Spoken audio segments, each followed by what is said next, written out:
We're going to do a presentation called Redefining Digital Signal Control with NXP Cortex-M4 dual-core LPC4300 family. So first thing I'm going to do is start out with a little bit about NXP's strategy. NXP is a leader in ARM Flash MCUs. If you count the Cortex-M4, the Cortex-M3, and the Cortex-M0, NXP actually ships more units of, and the ARM7 and the ARM9, NXP ships more units of ARM than any other vendor. NXP has a 100% focus on ARM, although we started in 8051. We're still manufacturing the old families, but all of our new products come out in ARM. So we try to focus on top performance through leading technology and architecture. So what that means is that when we came out with the Cortex-M3 part, we had the fastest M3 at 100 megahertz, and then we upped it to 120 megahertz. And today we have 150 megahertz Cortex-M3s and 180 megahertz M4s.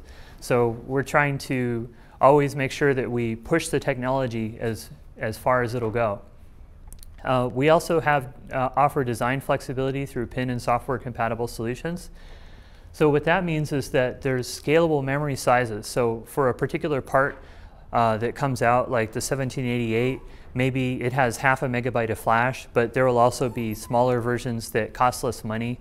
And we typically offer the same part in lots of different pins, package configurations, so that you can get the one that's the best fit for your application. We also offer almost everything in multiple families. So for instance, we have Cortex-M3 and Cortex-M4 parts that have the same pinout and have the same peripherals on board. They just have a different core. And we also have upgrades from the ARM7 family to the Cortex-M3 family that have the same pinout as well. This is an overview of all of NXP's Cortex families. NXP has the 1100 family, which has best-in-class dynamic power consumption. So it actually draws 120 microamps per megahertz when it is running full tilt, and then the power down modes are down to less than a microamp. In the 1200 family, this is M0 family with up to 128K of flash. The 1300 family, this is a Cortex-M3 family that has USB with on-chip drivers. 1700 offers, this is higher end than the 1300, and you can see it in the peripherals. So it offers Ethernet and an LCD controller and also an external memory controller. On the LPC 1800 family, up to 1 megabyte of flash with 2 different banks is offered, so you can program the flash while you're reading from another bank of flash. And then also up to 200K of SRAM. And then kind of our focus for today, the top is the LPC4300. This is a Cortex-M4 product with DSP extensions and a floating point coprocessor.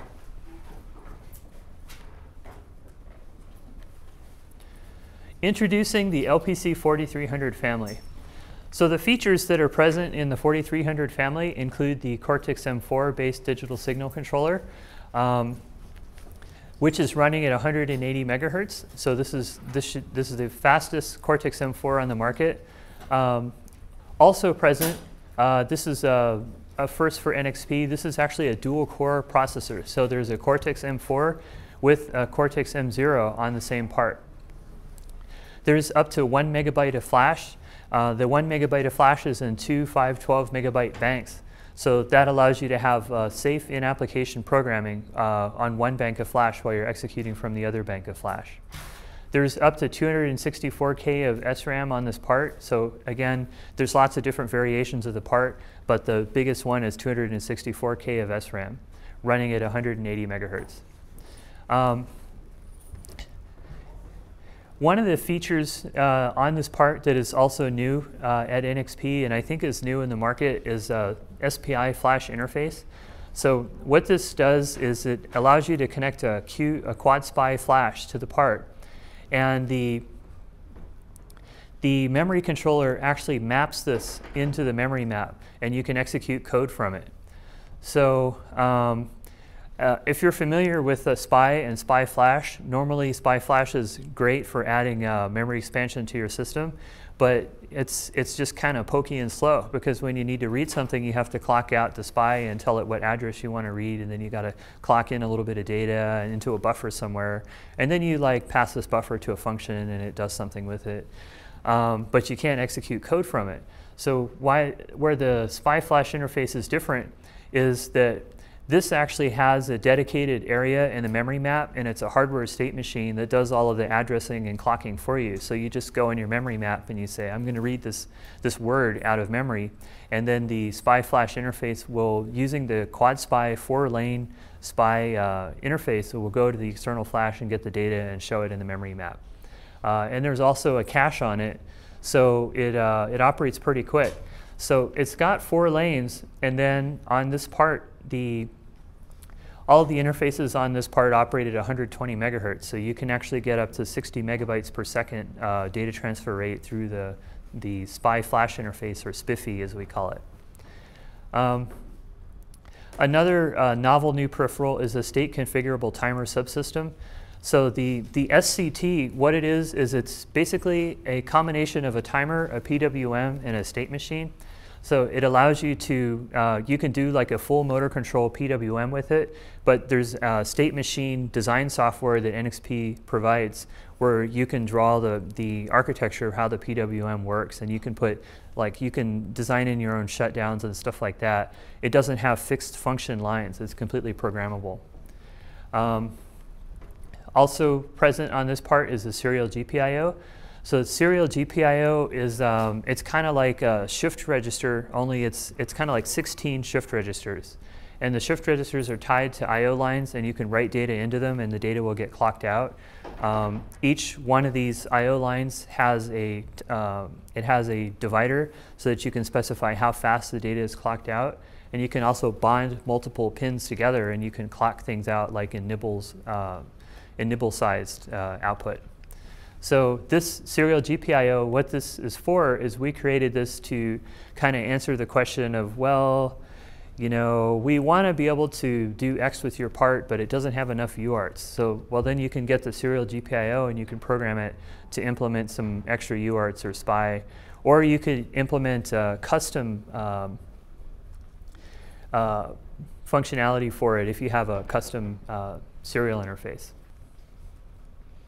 So, but that is definitely something, if you have an unusual serial interface, you can probably program that to do it. Also present on the part are 2 high-speed USB 2.0 interfaces. So these 2 high-speed USB 2.0 interfaces also, one of them has an on-chip high-speed PHY. So if you want to get 2 high-speed interfaces, you need to add 1 external high-speed PHY, or if you just need 1 high-speed interface, there's a PHY on chip for that. So this is actually pretty novel in the marketplace, because most people just put the USB 2.0 interfaces and they don't put the high-speed PHYs on the part. So we at least have 1 high-speed PHY for this. So USB PHY is a new concept to me. Is it only on the high speed that you need a PHY? No, you always need one. But for full speed, usually it's on the chip. Okay.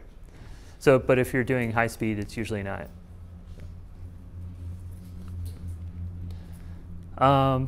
So there's also an external memory interface with 8 chip selects that runs up to 120 megahertz. So 4 of the chip selects are for SD RAM, and then 4 of them are for either like static RAM or flash memory.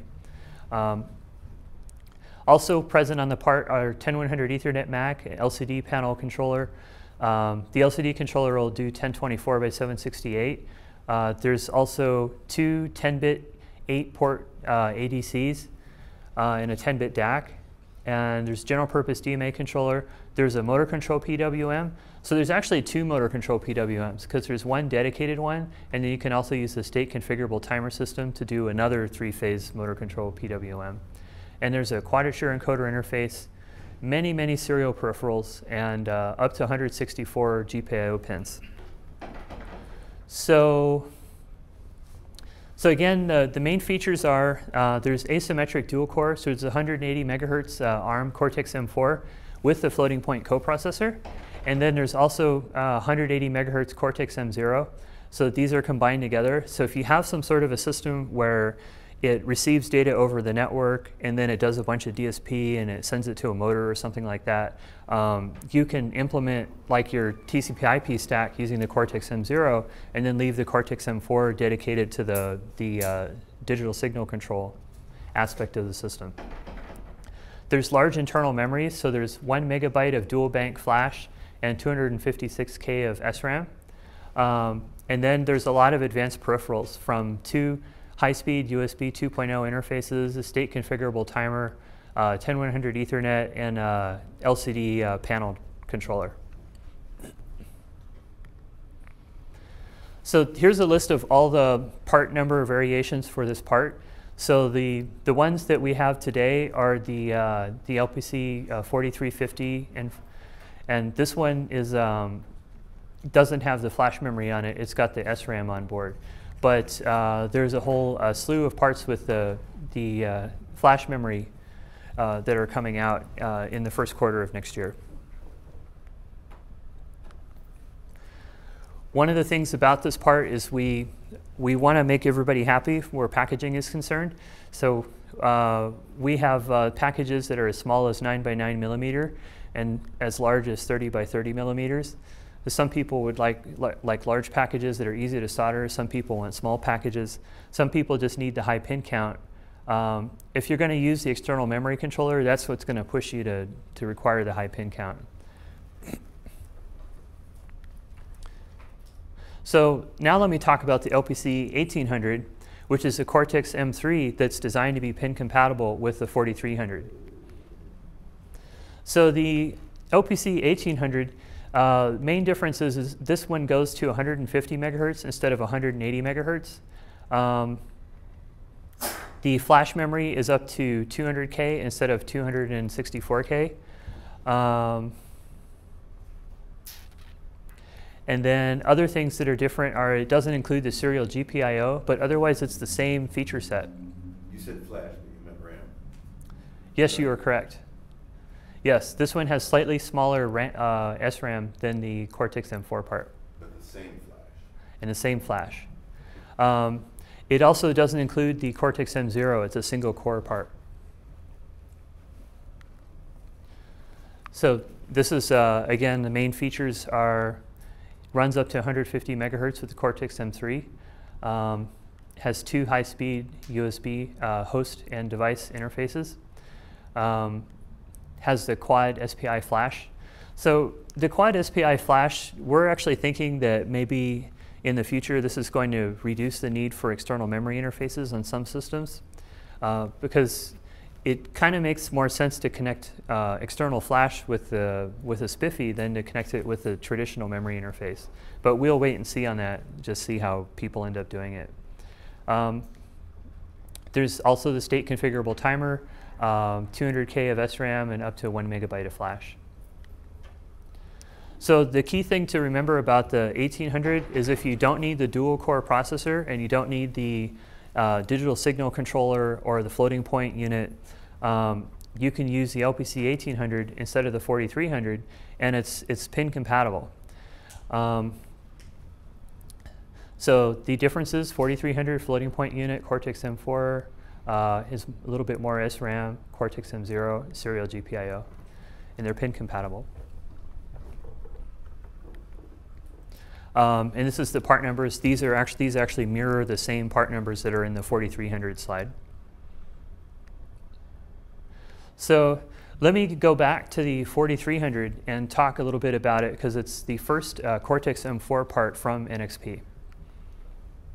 So one of the things that the Cortex-M4 offers is, of course, NVIC and a wake-up interrupt controller, which we implement on the part. There's a memory protection unit. The memory protection unit supports up to 8 different blocks of memory. Also present are the floating point unit.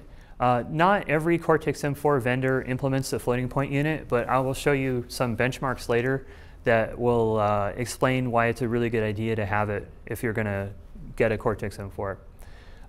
We implement full debug options, so that means that we support JTAG and SWD. We have the ETM trace port, and then we also have the ETB embedded trace buffer. So that means you can stream data out at full processor speed. And then the execution is 180 megahertz out of Flash SRAM or even from the Quad SPI Flash. The instruction sets for ARM's Cortex-M families are designed to be supersets of one another. So at the low end, we have the Cortex-M0. It's really targeted as an 8-bit replacement. But if you go to the Cortex-M3, you get many more 32-bit instructions, and this allows you to get better performance on your compiled code. When you move to the Cortex-M4, you have even more 32-bit instructions. And these instructions improve performance a little bit, but mostly what they do is they allow you to implement digital signal controller kinds of tasks. So there's instructions to do max and also dual max and so forth. Also present, while it's optional in the Cortex-M4 core, is floating point instructions. This shows all of the MAC instructions that are in the Cortex-M4 architecture. There's actually a large number of MAC instructions. So whatever kind of operation you're doing, whether you're doing an IAR or an FIR, chances are there's an instruction here that will help you implement it a little bit more efficiently. Also present are some SIMD, single instruction multiple data instructions. What these SIMD instructions do is they do 2 multiply accumulates in a single instruction, but they have to be 16-bit values that are multiply accumulated. Also present on NXP's Cortex-M4 4300 family is a hardware floating point unit. So can everybody see these cycle count numbers? This is crazy, isn't it? No one is saying anything, but simple things like add and subtract take hundreds of cycles using software emulated floating point. But using the floating point instructions in the Cortex-M4, it takes a single clock cycle for add and subtract. Something like divide could take 386 clock cycles, it goes to 14. Square root could take 728 clock cycles, and that goes to 14 clocks. So it's really, if you're going to use any floating point at all, it's really important to have hardware floating point. This is a diagram that shows the SIMD instructions. The SIMD instructions perform multiple operations in a single clock cycle. So what you do is you feed it these packed words that have 2 16-bit values, and then it does 2 multiply accumulates in a single instruction. So the problem with fancy things like this, and I mean a lot of DSPs share the same problem, which is that if you write a bunch of C code, it's typically not going to use this instruction. The compiler will not know what to make of it because there's no C operation that takes 2 16-bit values and, 4 16-bit values and multiplies them together and creates one 64-bit value containing 2 32-bit sums. But so what's actually done is the ARM DSP library implements operations using these SIMD instructions. So hopefully if you can look at the ARM DSP library and see all the functions that are implemented in it, like it's got matrix math and IAR and FAR, if you can use any of those functions as kind of the core of your algorithms, then you won't have to worry about implementing these specialized assembly instructions. So let me show a few DSP benchmarks. So the one thing to keep in mind is when you're looking at DSP stuff, typically the operations that are most commonly done are multiply and accumulate. So having the dedicated single clock cycle multiply accumulates that are on the Cortex-M4 can really help improve performance over Cortex-M3 or other general purpose microcontroller instruction sets. This is actually, I guess I should have shown this earlier. This is a summary of all of the features that are in ARM's DSP library. So again, if you can use any of these functions in your code to do DSP, then it frees you from having to implement manually all those multiply accumulate instructions that I showed you on the other slide.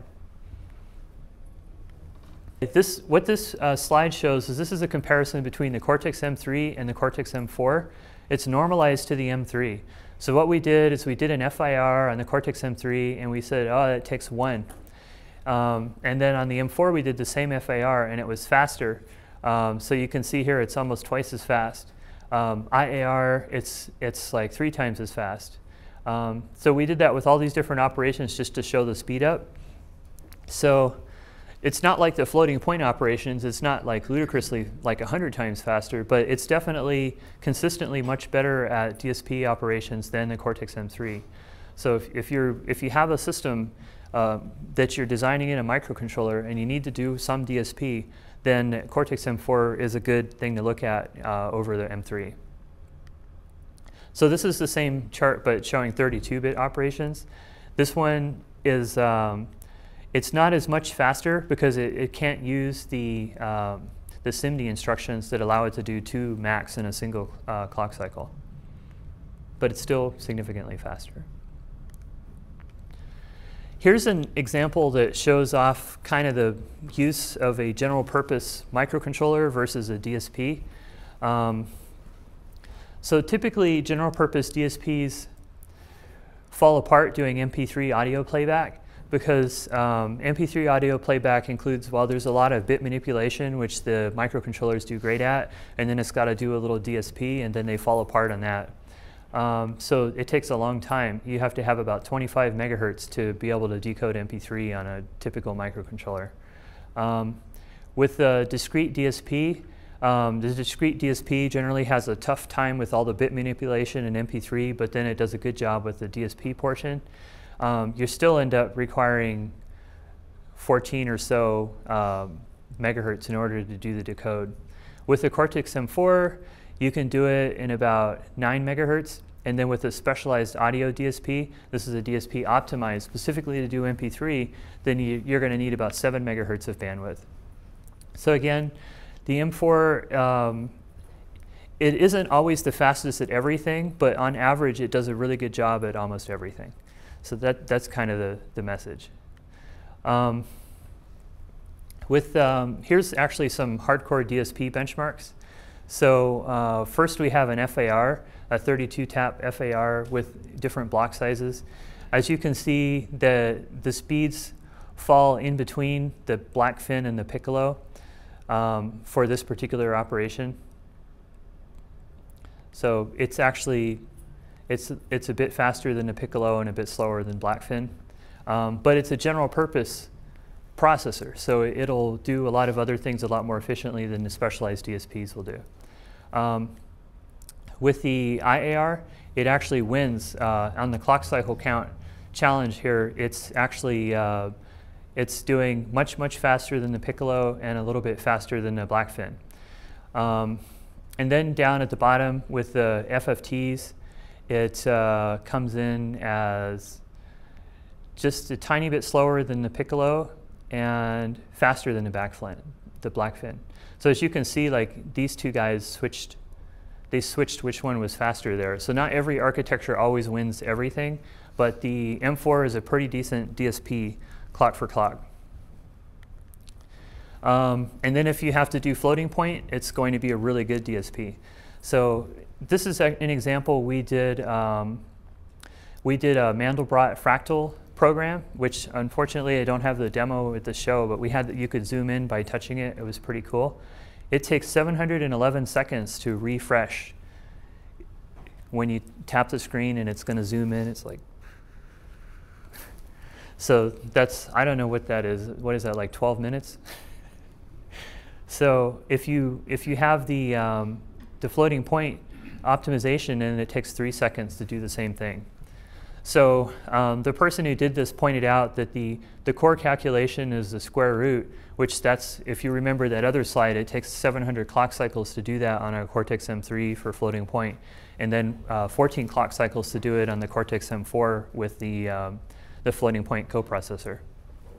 What this is about is this is when it's a tool chain thing. So this is the same C code, and you can set parameters in the tool chain to whether it uses the hardware floating point or not. So this mode, this is full use of hardware floating point.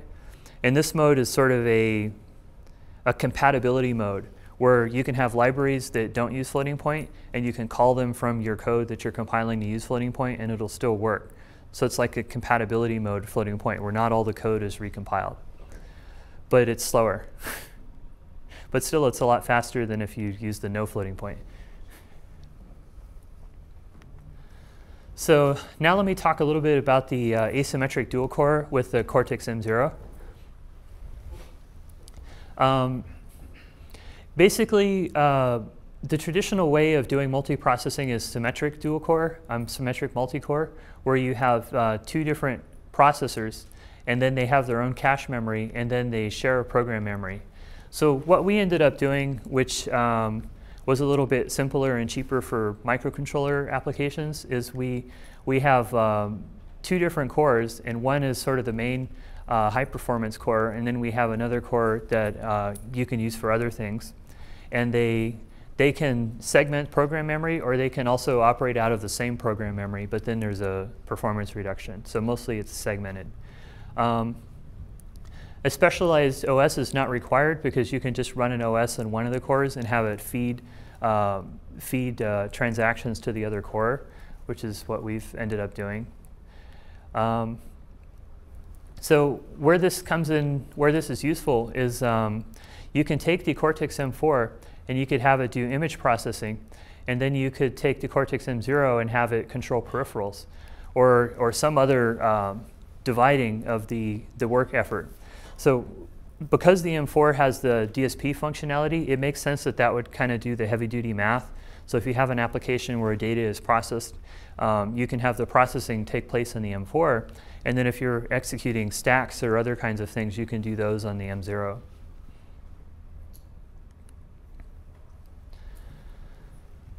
So the way the M0 is connected in the system is there's actually a bus matrix, and either the processors can access any of the peripherals or memory. So how it's actually partitioned is sort of up to the user. We don't, like, for instance, we didn't say, oh, well, the Ethernet is on the M0 and you can't access it from the M4, or vice versa. It's like either processor can access it. There's basically there's a dedicated NVIC for each processor. So that's that'll be one of the things where you'll decide. You'll say, oh, well, I want interrupts from Ethernet to only be handled on this one processor, and then the vector isn't set up for the other processor, and the interrupt's not turned on. So there's separate power control, so the 2 processors can go into sleep independently. And then it's easy to communicate between the processors by using shared memory, which is basically all the memory in the device. So all the memory is shared. We implemented a communications in ROM. There's a ROM in the part, and we implement a system, a simple interprocessor communication system. And the way this works is there's 2 different buffers in memory, the host command buffer and the host message buffer.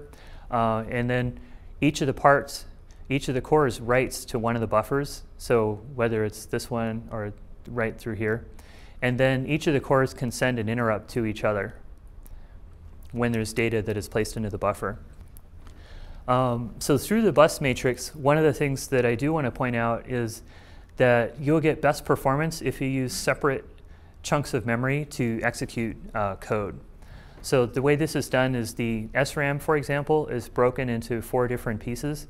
And then you can decide to have code put into one of the pieces for the M4 and to a different piece for the M0. Or you could segment memory some other way, like you could have the M4 only execute code from the external memory controller, and the M0 only executes code from internal SRAM or something like that.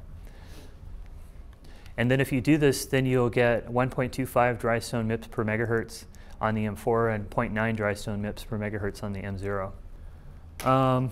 So here's an example. Perhaps somebody's building some sort of audio device, like maybe they're building a stereo or something like that. they could have the Cortex-M4 devote the full performance to audio processing. And the way they could do this was they could have the Cortex-M0 implement a USB host stack, and it could read data off of a memory stick. And then it could take this data and it could send it over to the M4, and the M4 could do audio processing, and then it could send the results back, and then the M0 could send it out through I2S. So that means that the M4 does not have to execute the USB stack. So it is able to have more bandwidth available to do to the DSP. And this also means that maybe the M4 can go to sleep in between each block of data, and so it can save power in the system.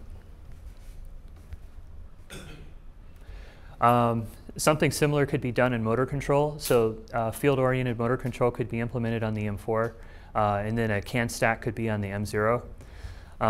Maybe this would be useful for something that stays in sleep mode a lot. It doesn't move very often, and then it fires up the M4 and it does field-oriented control and shuts it back down. For development, you can actually see this at our booth. So the vendor that supports the multi-core development today is Kyle Microvision, and the way they support it is that you can run two different IDEs, and both of the IDEs will share the same Ulink 2 or Ulink Pro probe that connects to the target. So it is basically like there's a separate code running on each processor.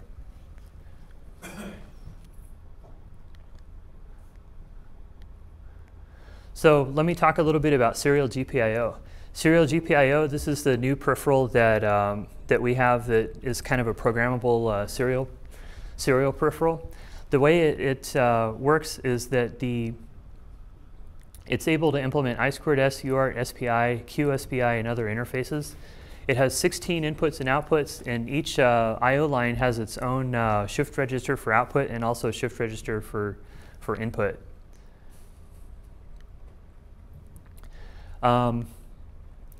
Typical applications for this are if you have something that does bit banging, this is a really good replacement for bit banging, as well as it has the ability to sort of add on additional peripherals that we missed when we made the part. Compared to bit banging will use 100% of the CPU because you'll have to generally have tight timing loops to make it work. This is much better for the CPU because you write to the shift register and then it'll clock out the data, and then you get an interrupt when it's done. So then you're able to not have to spend so much CPU time using it. This is kind of a diagram of what's available in each channel of the Serial GPIO. There's two 32-bit shift registers, and one of them is actually for I/O, and then the other one is for to determine whether the pin is input or output. So you can actually implement protocols that need to change direction very quickly, like maybe SWD. And now I'm going to talk about all the peripherals that are common between the 1800 and the 4300, because the Serial GPIO is just on the 4300. One of the interesting peripherals on the part is an AES decryption engine. And there will be a version of the part that has full AES encryption acceleration. So the AES engine is capable of using secure keys that are stored in OTP. So the OTP is one-time programmable. You guys can program this, and then you cannot read the key or program it again. And then that can be used as one of the AES keys. There's a secure boot that works in conjunction with the AES decryption. The secure boot allows you to have encrypted firmware inside of external flash, and then when the part boots up, it decrypts the firmware and executes it. Both the 1800 and the 4300 have two USB high-speed host and device interfaces. The USB 0 is host device and on the go, and it has on-chip high-speed PHY. There is a USB stack, a USB device stack that is in the on-chip ROM, And that supports a hardware interface device, mass storage class, and device firmware upgrade drivers.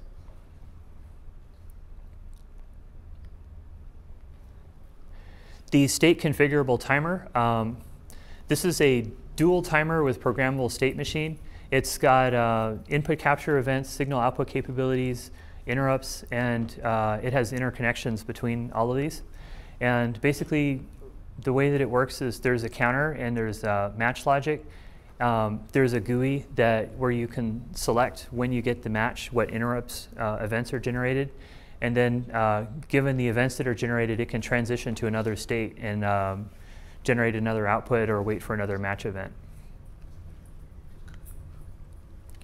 The built-in Ethernet, this is a 10100 Ethernet. It supports RMII and MII.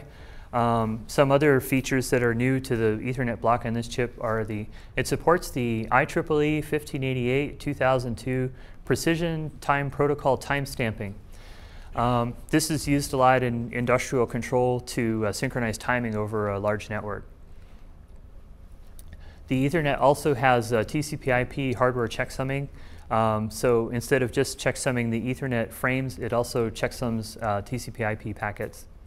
And it supports jumbo frames. The LCD controller, this is a pretty good feature for this part. It supports STN, single and dual, as well as TFT panels. It will work up to 1024 by 768 resolution with a 24-bit pixel depth. It also supports a hardware cursor. Many NXP devices share the same LCD controller, so there's a lot of software that is available for it, including the EMWare graphical display library, which you can see at our booth. So the Seger EMWare, this is free if you're running it on an NXP product. There's valuation versions that are on Seger's website today, but it should be fully released soon. And you can see this at our booth.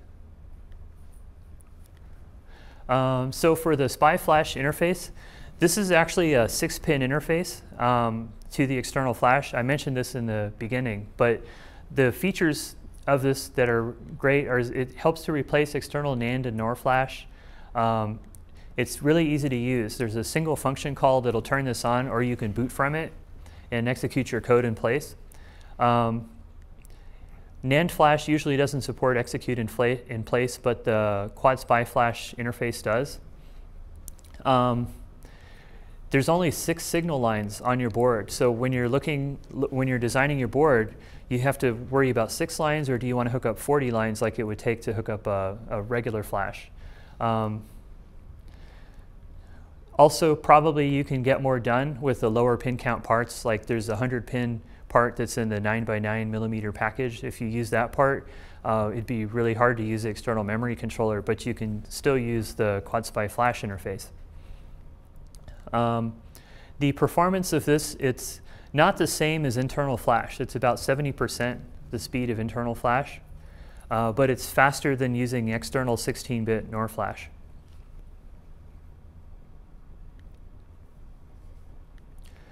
So a few applications for this part are, we were thinking maybe a solar inverter, because this has some DSP functionality. You could use the PWM.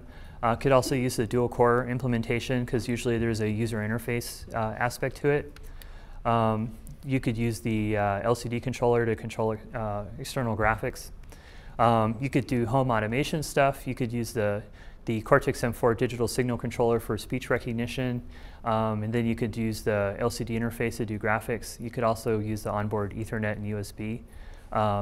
Like maybe this has a computer hookup through USB.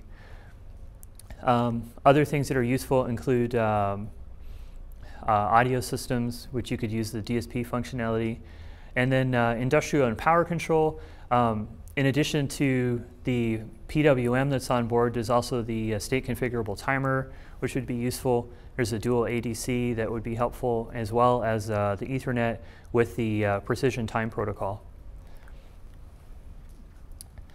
To get more info, we have a PinMux tool. This is probably a good thing to look at if you're trying to figure out which package would work for you, because it lets you experiment to, with all the peripherals to see what pins get used up. There's product videos that we put on the web. This is where we put them at ics.nxp.com/products/ We're going to post these slides too. They should be on lpcware.com soon.